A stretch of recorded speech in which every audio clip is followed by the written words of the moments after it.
Welcome to Nevada Newsmakers. On the program today, we take a look at nuclear power and nuclear waste. Randy Thompson has the rundown. Well, we'll be talking to Gary Duarte from the U.S. Nuclear Energy and Eric Pica from Friends of the Earth. And coming up on the Power Pundit panel today, Dick Gammack, Scott Craigie, and Martha Gould. It's all coming up next on an all-new Nevada Newsmakers. Nevada Newsmakers, brought to you in part by the Tahoe Reno Industrial Center, the world's largest industrial park, the resort at Red Hawk, and the Las Vegas Review-Journal and ReviewJournal.com. On healthcare reform, two extremes. On one end, government-run healthcare, higher taxes. On the other, insurance companies without rules denying coverage. Barack Obama says both extremes are wrong. His plan? Keep your employer-paid coverage. Keep your own doctor. Take on insurance companies to bring down costs. Cover pre-existing conditions and preventive care. Common sense for the change we need. I'm Barack Obama, and I approve this message. Item 29 was held, so that brings us to item 30, which is related to 31 and 32 and can be heard together if the Commission wishes. Items 30, 31, and 32 have been called forward. Is there any discussion on those items from the Commission? Yeah, hey, Roy. Yeah, it'd really mean a lot to me if we could put to motion item 30. It's my favorite, personal favorite. There's an easier way inside local politics. Las Vegas Review-Journal. Get inside. For more than a decade, the Southern Nevada Water Authority has been helping the community embrace conservation as a way of life. That includes replacing more than 50 million square feet of grass with water-smart landscaping. During the worst drought on record, watering restrictions and tough landscaping codes have reduced the community's water use by billions of gallons, even as thousands of new residents were moving into Nevada. That's smart water management, and that's our promise to Nevada. My family's been here for 4 generations. My father started the Flying Flapjack Ranch in Lovelock. I'm Jill Derby. 4 generations have taught me a few things, like when you're in a hole, quit digging. It sure feels like we're in one. The cost of everything has gone up. In times like these, we can't afford more of the same. I approve this message because I'll put Nevada first. Watch your step there. Oh, there's so much more of that in Washington. This interview segment is sponsored by Jones Vargas. We know Nevada. This is Nevada Newsmakers with host Sam Shad, a no-holds-barred political forum. Now, from the Nevada Newsmakers broadcast headquarters, here is Sam Shad. And back on Nevada Newsmakers, we have an interesting discussion here between Eric Pica, he's director of the economic program at Friends of the Earth, and Gary Duarte, who is the director of the U.S. Nuclear Energy. We've had a lot of discussion recently in the state about nuclear power. Yucca Mountain, Ty Cobb and Chuck Muth have both been pushing to say not necessarily that we want to accept this, but we should at least have discussions on it. Friends of the Earth, which I might point out has been purchasing some advertising time on this program. On your website, some of the headers are nuclearlie.org, nuclear power is bad economics, nuclear power no answer to global warming, nuclear power is not safe, don't dump on Nevada. I guess we couldn't be any starker in what we're trying to get out there. There's been, at least in our opinion, a lot of misinformation about the utility of nuclear power when it comes to any number of issues, global warming, general energy security. And, you know, we've experimented with nuclear power for 50 years. We haven't had plants built in the last 20.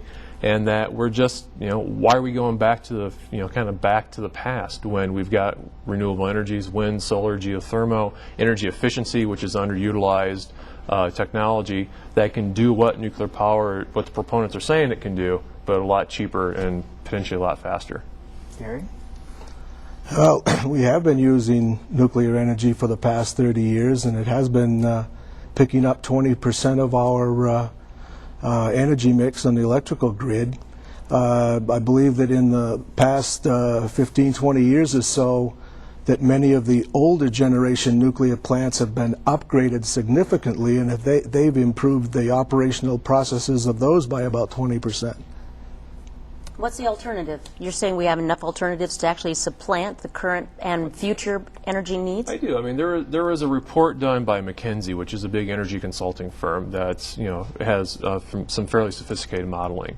And they said that efficiency, if you invest in it now, could essentially make up all the additional baseload needs of the country by 2030 without having to build any new facilities. So there is a lot of wasted energy out there. You know, our TVs, you know, the power vamps, the lights that are always on, you know, the radios, the TVs, all those things are drawing power. And if we made them more efficiently and with less energy, we wouldn't need to build, you know, we wouldn't have to build solar plants. We could just use less, period, and definitely not build nuclear power plants. But, you know, energy efficiency needs to be our first solution to weaning ourselves off of. But don't you think that it's the same problem with gasoline? It's the cost. I mean, I totally agree with you that every household I'm aware of, and I am totally guilty of this, has TVs that are on permanently, even though they have an off switch. They still draw power, the computers, everything else.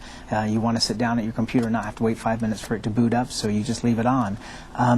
Don't you have to get to the point where the cost of the energy is so high that it forces people to start actually making lifestyle changes, to turning things off?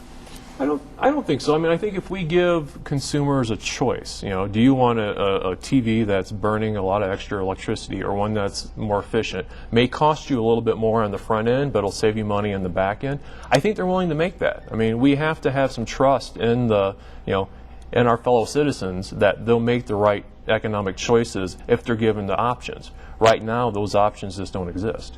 The challenge, though, is conservation's great. I mean, I'm one of those people that is always turning off my light bulbs and turning off lights and changing to the little squiggly ones and stuff. But how do you control the population? It's a lot easier for the government to say, look, we need more power, we're going to build more power plants, until you get the population to change. How do you want to go into every household and get them to change their habits? There's the challenge. Well, I think the great debate right now has been, you know, Congress has been discussing energy policy for the last 2 years. So we have the presidential candidates that are discussing energy policy. Global warming is now becoming a, you know, it's now getting into the public's mind that we need to address it. There are a number of factors. There's a national debate and conversation that's taking place right now that I think will help us over the next 5 to 10 years, because I think that's the window we have to really make a decision whether or not we're going to cut away from, you know, our fossil fuel dependence and our dependence on nuclear power versus the renewable energy efficiency.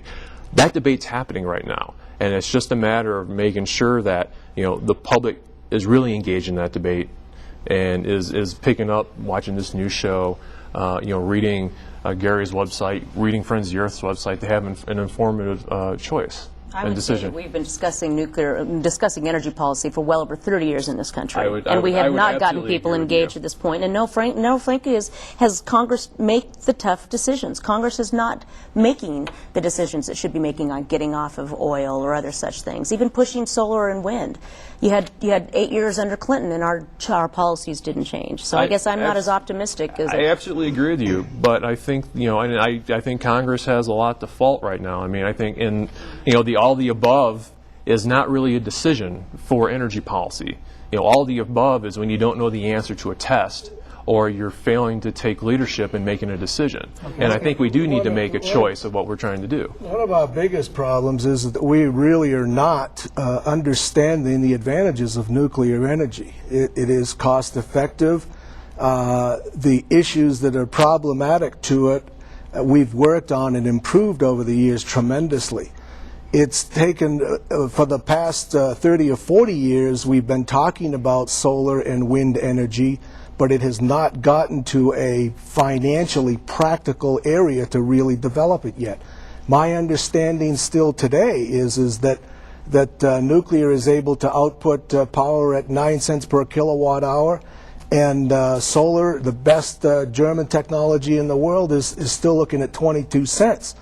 Now we're going to talk about socio-economic acceptance, which means that while we need to develop the wind and solar, which I'm 100% in favor of, the criteria is that it has to be cost effective to other forms of energy generation.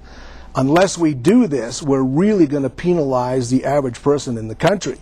The Al Gore people and those people that are moving forward with the solar, great. Is there a way that they can subsidize it instead of having me subsidize it because I'm old and I can't afford it? Okay, let's take a break. We'll come back more with this discussion on nuclear power right on here on Nevada Newsmakers. To contact Nevada Newsmakers, call 775-857-2244 or go to NevadaNewsmakers.com. All systems check. All right, Sam, let's go check out some D&D roof. Hey, Ken. From up here, you can really tell the difference a quality D&D roof makes. You're right, Sam. With our experience, knowledge, and staff, nothing compares to a D&D roof. Hey, look down there. It's our D&D roofing crew. I'll bank the plane so we can get a closer look. Sam! You watch your company's bottom line, and I'll cover the top of it. Success at TRI has come from public-private partnerships. We're here at the USA Parkway Extension with Roger Norman, Master Developer, and Bum Hess, Story County Commissioner. Let's listen in. Roger, I see you're building some more roadway out here. Yeah, we're completed 4 miles. We got 4 miles under construction, and we're on our way to Highway 50. Welcome to the Tahoe Reno Industrial Center, the largest industrial park in the world, building economic prosperity for Nevada. This interview segment is sponsored by Jones Vargas. We know Nevada. And now, back to Nevada Newsmakers with Sam Shad. And back on Nevada Newsmakers, we continue our conversation with Eric Pica. He's the director of the economic program at Friends of the Earth, and Gary Duarte, who is director of U.S. Nuclear Energy. I wanted you to address, Gary, one of the things on one of the headers on the Friends of the Earth website, which is transporting and storage of nuclear waste, and in particular, obviously, we're talking about Yucca Mountain. Well, I don't see it as a problem. I think the people who do, I don't really understand. From what I've learned or seen about the casks, the way that they're built, they're something like 12 inches thick, 4 inches of stainless steel and things like this. I basically view them as an anvil being transported. And anyone, the old blacksmith days, an anvil is that big steel thing that you mold iron and steel around, make horseshoes or whatever. Trying to destroy that, to me, is a real effort, and basically that's the way I see that. Anything that would come in its way to destroy it, there would be more destruction from the train or the vehicle driving off the road. Over the years, it's my understanding that in this country we have already transported 3,500 nuclear waste shipments. Never any release of radioactivity. The method that it's transported in within these containers is either glassified or some type of pellets.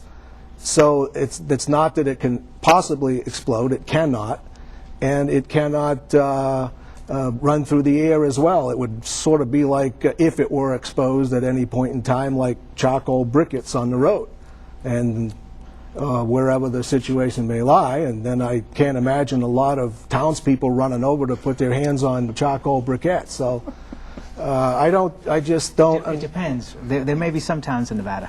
Eric, do you want to respond to that? I'm not going to go into that story. But. Look, I mean, what we're talking about is a vast scale of difference about what Gary just talked about, transportation versus what's going to be coming. We're talking hundreds of thousands, 100,000 shipments, 38 years.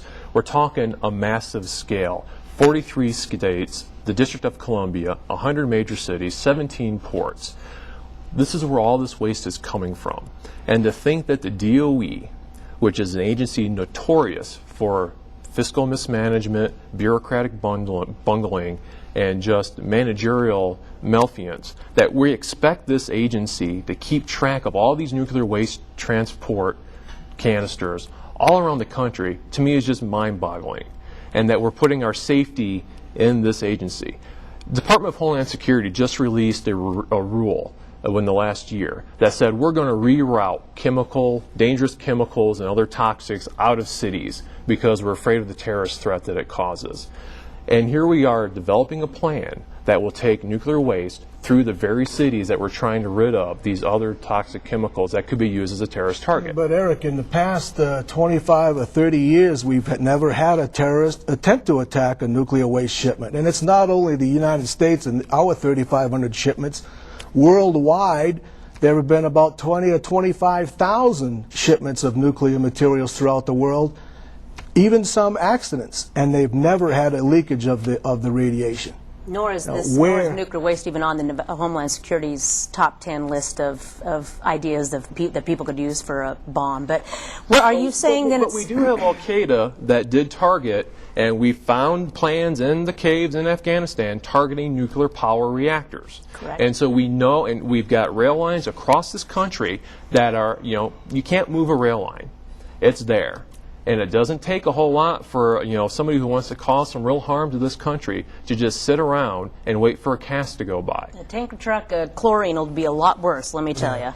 So are you saying you'd rather have then all this nuclear spent fuel stay at 112 sites around the country and become more of a target zone for terrorists than one controlled, monitored location? I think right now that Yucca Mountain is not the right site for this waste. I think we need to harden on-site storage and just fortify these waste casts right now at those facilities. The funny thing is that these waste casts, the spent fuel rods are going to have to sit in these facilities for 40 years anyway to cool down. So it's not like Yucca Mountain is the magic answer for all this waste. The fact is, this waste is going to be in those reactors on those sites for 40 years. That's the other contention that I have is, what is your answer? The people that are against all of these programs that are sort of scientifically moving forward, I think that we can resolve, we can do the reprocessing and things like that. Science has always answered those questions, but the people that are opposed to those things, they don't have the solutions. That's what bothers me. Yucca Mountain, to me, I can't think of a safer place in the country to put our nuclear waste. Being right on the edge of the Nevada test site, and the armed forces and the military protection we have at Yucca Mountain, that would be a joke to try to see somebody fly into that place. But it is a joke, though, because it is built on several fault lines. Okay, it's had 600 earthquakes in 25 years. We're going to invite you back, because I'm sure you're going to be coming back through town, and we'll continue this discussion. And you have a very good friend and a very important person, which is U.S. Senator Harry Reid. So you got some heft behind your cause. And the Nevada delegation. We'll be right back on Nevada Newsmakers after this timeout. To get a DVD copy of any Nevada Newsmakers program, call 775-857-2244. The cost is $30, including shipping, handling, and tax. Where's the best place to find out what's really happening? Find it every Thursday in the Reno News and Review. In-depth reporting, balanced news coverage, insightful entertainment reviews, award-winning journalism you won't find anywhere else, best editorial writing, best entertainment writing, best business news story, best investigative story, best local columnist. The Reno News and Review, when you want to know what's really happening. Hi, I'm Tony Fianacca, and as a boss at Sparks Floors, I want to remind you of the importance of Bosses Week, October 13th through the 17th. So, with every Bosses Week arrangement Sparks Floors delivers in Reno, Sparks, or Carson City, we'll give you and your boss a 2-for-1 coupon for lunch at Napa Sonoma in Reno or Q's in Carson City. So if you want to be a hero, remember Bosses Week and send our Butter Up the Boss bouquet from your personal florist, Sparks Florist. Tired of paying too much for glasses? At iMasters, 2 complete pair of stylish glasses are just $99. For a limited time, get our lowest prices ever on no-line bifocals. 2 complete pair for only $149. iMasters. Why pay more? We're all heading up the digital highway, and now we can upgrade our antenna TVs to DTV with a digital converter box. But for better picture, sound, and high def, plus new free channels, make sure you have the right antenna. So visit antennaweb.org or call this number. I'm Dean Heller, and I approve this message. Hey, Jill Derby. Year after year, Jill Derby was one of the biggest spenders on the most dysfunctional, embarrassing public body in the state. Now Derby wants to go to Washington. Hey, liberal spender. Her liberal friends wanted to raise taxes by more than $300 billion. Derby brags about wanting to raise taxes $161 billion. We can't afford liberal big spender Jill Derby in Washington. This is Nevada Newsmakers. Love it. And back on Nevada Newsmakers, these guys are fired up. A great Power Pundit panel here as always. Dick Gamicus here, the Washoe County District Attorney, Martha Gould, political activist, and Scott Craigie with All Risk Consulting. You all heard the discussion that just went on. Brief thoughts on it. Well, I have one concern with the idea that we can conserve our way into the energy we need, particularly today with all of the high tech and the massive amount of energy that requires. We're trying to move, everybody keeps talking green, green, green, green, green. Let's get these hybrid cars, let's get electric cars. Those run on energy. It's just a different form. They're going to be running on electricity. So we're going to be pulling that. So I have a real concern when you start off that way that we have all the energy we need today.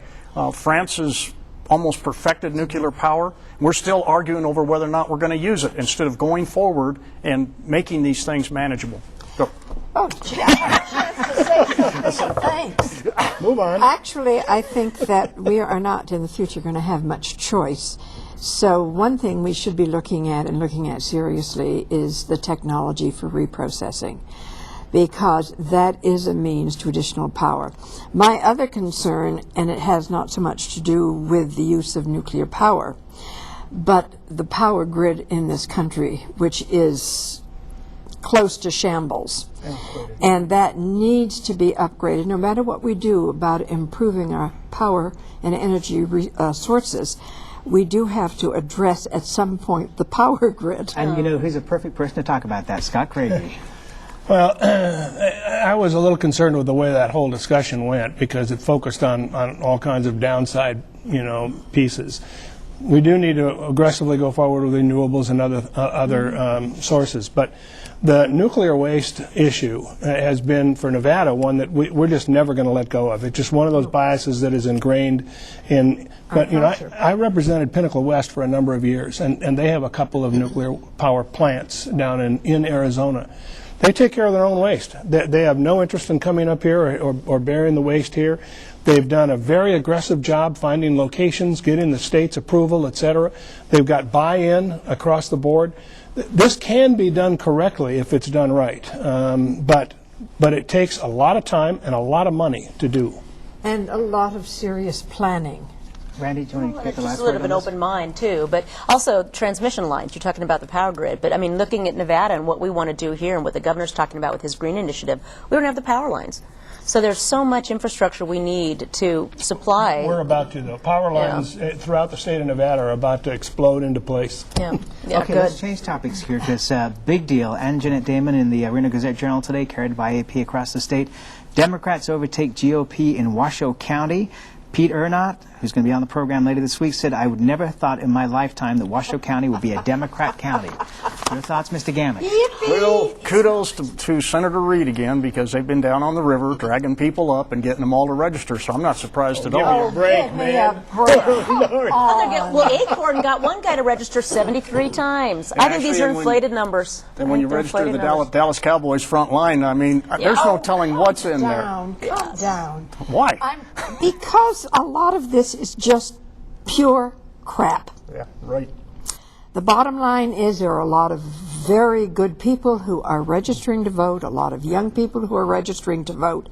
I would be more concerned about the independent voters and those who haven't made up their mind, because they're the ones who are going to swing the election one way or the other. The Democrats may have an edge now, despite what you all say about, people doing this and people doing that, and how much of this is urban myth, and a lot of it, I think, is urban myth. The bottom line is it's going to be the independent voters and the people who have not yet made up their mind who are going to be the swing in this election. Fox gets the punchline. They had the voter registration form on the TV this morning, signed by Mickey Mouse. I'm telling you that. And even NPR, which I listen to NPR, and it's a liberal-sided media, but even it was criticizing Acorn. It talked to several people, and one guy said, the Acorn people told me that they needed, in order for them to make money, they needed to have a bunch of forms. And this one guy said, I signed up 73 times. So I'm not worried about those numbers because I think they're inflated. What I'm worried about is being at the polls to make sure the people that are voting are truly registered voters. And I have to say that as a frequent viewer of Fox News, and Fox News Sunday especially, which I think is a very unbiased program because you have all the biases out there, that I think the same thing applies to NPR, so I will defend them there. Okay, Mr. Gamak, I want to give you the last minute here. You have injected yourself very strongly into a judicial race in North Nevada, and you've sent out 2 massive emails to just about everybody in your email book. Why are you getting so involved in this judicial race and sending out documents that go back 25 years? See, my concern is not with the judicial race. My concern is when Judge Perry went on radio to thousands of people and took criticisms of me, misstated information, and then he went on his website and took some shots at the district attorney's office.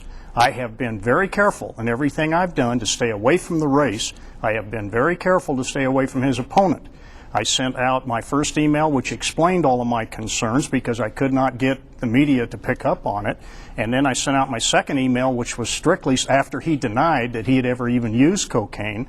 I sent out the second email, which was strictly the police reports and the lab reports that showed he had, in fact, been tested positive for cocaine metabolites in his system.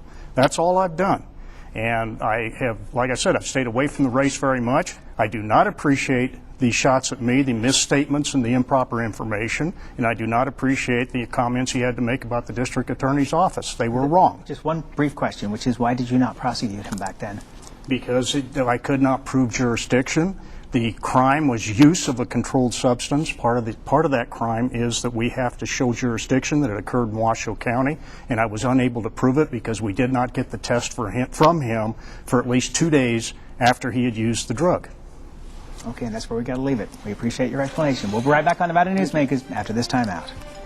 Hi, I'm Shelby Sheehan. Did you know that 3 out of 4 car seats are installed incorrectly here in Reno? News 4 and AAA want to keep your kids safe. AAA will be hosting Buckle Up Baby on October 15th at the AAA office on 6795 South Virginia Street from 4 to 6:30 p.m. Just log on to krnv.com. Motor vehicle crashes are the leading cause of death in children ages 2 to 14 years old. Join us for this free event to make your children safer. Throughout history, man has gone on quests. There was the quest for fire, for the Grail, and for knowledge. Now, Jonasquaga's Nugget presents the quest for cash. You can win up to $50,000 in cash instantly. Be there for our monthly drawings to win $20,000. That's over $1 million in cash and prizes. Good club. Better club. And to the Nugget tonight. There's nothing like having the convenience of finding everything you need in one location. The factory stores at the Y is the perfect shopping experience. Get out and enjoy Mother Nature this summer. We have everything you'll need at the Great Outdoor Clothing Company. Make your home stand out with one-of-a-kind items and shabby chic gifts. See what treasures you can find at the new Blue Willow home. Find it all right here at the factory stores at the Y, Highway 50 and 89 in South Lake Tahoe. Tonight, they'll no longer compete as a family. Say goodbye to your partner. All new Biggest Loser families, tonight on NBC. Tonight, an SVU with groundbreaking performances. Oscar-winning legend Ellen Burstyn. I'm not gonna go to court and announce to the world that I'm crazy. A landmark episode with a stunning twist. Hi, Mom. New SVU, tonight 10, 9 Central on NBC. As always, you can watch Nevada Newsmakers 24 hours a day at nevadanewsmakers.com. Plus, take it on the road with you. Download it to your iPod free of charge from iTunes. And coming up tomorrow, we have one of Chuck New's favorite groups, the Commission of Minority Affairs. Right here on Nevada Newsmakers. We'll see you on the next show. Thanks.